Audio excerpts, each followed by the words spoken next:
আসসালামু আলাইকুম, আমি ডক্টর আদনান। ওয়ালাইকুম সালাম স্যার, আপনাকে কে না চিনে স্যার?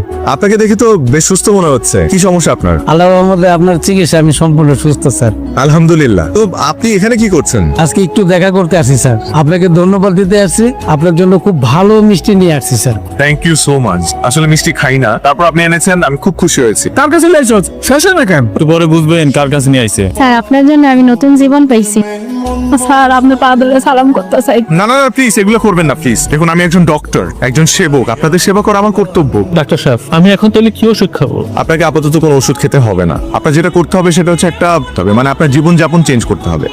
আপনারা জানেন একজন রোগীর সুস্থতার পিছনে তার সবচেয়ে বড় ভূমিকা কি? জানি ম্যাডাম, মনোবল। Very good. ওনার পেশাটা মাপো তো। কি অবস্থা এখন আপনার ছেলের? খাওয়া ঠিক মতো করে? রিপোর্টও ভালো। এই তুমি ফাইলটা মাপো। কি অবস্থা চাচা, কেমন আছেন? শ্বাস নিতে কষ্ট হয়? ঠিক আছে চাচা, আপনি ঘুমান তাহলে। শরীর ভালো আগের চেয়ে? ওনার যে সমস্যা ছিল, উনি যাই খেত ওনার বুক জ্বালা পোড়া করতো, অ্যাসিডিটি ফর্ম করতো আর বমি হয়ে বের হয়ে যেত। এটাকে মেডিকেল টার্মে কি বলে? Gastrointestinal disease. The clinical symptoms of this disease are abdominal pain, repeated diarrhea.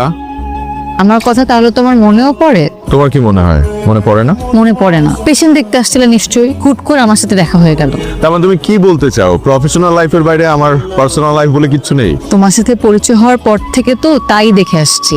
Madam, তাহলে আমাদের প্রেম হলো কিভাবে বলেন তো? ভুলে গেছেন?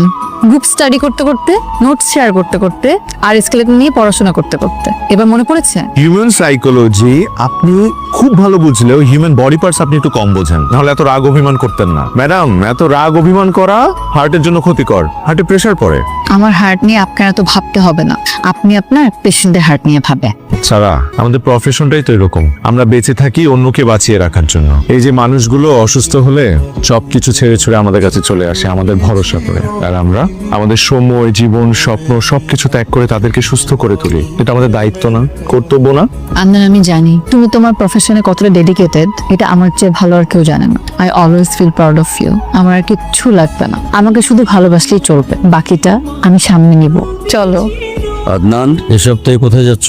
শিবপুর নামে এক থানায় যাচ্ছি। ওখানকার চিকিৎসা ব্যবস্থা নাকি খুবই খারাপ। ভালো ডাক্তার যায় না, হসপিটাল একটা আছে, ওটা না থাকার মতোই। মানুষজন নাকি খুব কষ্টে আছে। তোমার নিজের গ্রামের মানুষ তো আরো বেশি কষ্টে আছে। চিকিৎসার জন্য ওদেরকে শহরে যেতে হয়। অবহেলায় রোগ পুষে রেখে দিনকে দিন মারা যাচ্ছে। আর যেহেতু আমি ওই গ্রামের ছেলে, তারা আমাকে ফোন করে প্রায় বলে যে আমার ছেলে এত ভালো ডাক্তার, অথচ তাদের জন্য কিছু করছে না। বাবা, আমি তো মানুষ একটা, কত দিকে যাব? সপ্তাহে 6 দিন হসপিটালে ডিউটি করি, একদিন ছুটি পাই। সেই একদিনও আমি বিভিন্ন জেলায় ঘুরে বেড়াই সুবিধা বঞ্চিত মানুষদের সেবা দেওয়ার জন্য। এই কথা বলতে বাবা, আমি তো শুধুমাত্র আমার গ্রামের মানুষদের জন্য ডক্টর হইনি। আমি আমার সামর্থ্য অনুযায়ী দেশের মানুষদের সেবা করে যেতে চাই। তারপরে বাবা, তুমি যেহেতু বলেছো, আমি তোমার কথা রাখবো। আগামী মাসে আমি আমার পুরো টিম নিয়ে আমি আমাদের গ্রামের বাড়িতে যাবো। আমি তোমাকে কথা দিচ্ছি, প্রয়োজনে তোমাকেও নিয়ে যাবো। সেটাই করো, ওরা তোমাকে এক্সপেক্ট করে, তোমার তো দায়িত্ব সেটা। বুঝতে পেরেছি বাবা। সারাকে তুই কেন এইভাবে ঝুলিয়ে রেখেছিস? মেয়েটার কি দোষ? সারাকে আমি কোথায় ঝুলিয়ে রাখলাম? কাজের ব্যস্ততার কারণে সময় কুলিয়ে উঠতে পারছি না তো। ইচ্ছে থাকলেই উপায় হয়। এত লক্ষ্মী একটা মেয়ে, ওকে এইভাবে কষ্ট দিস না বাবা।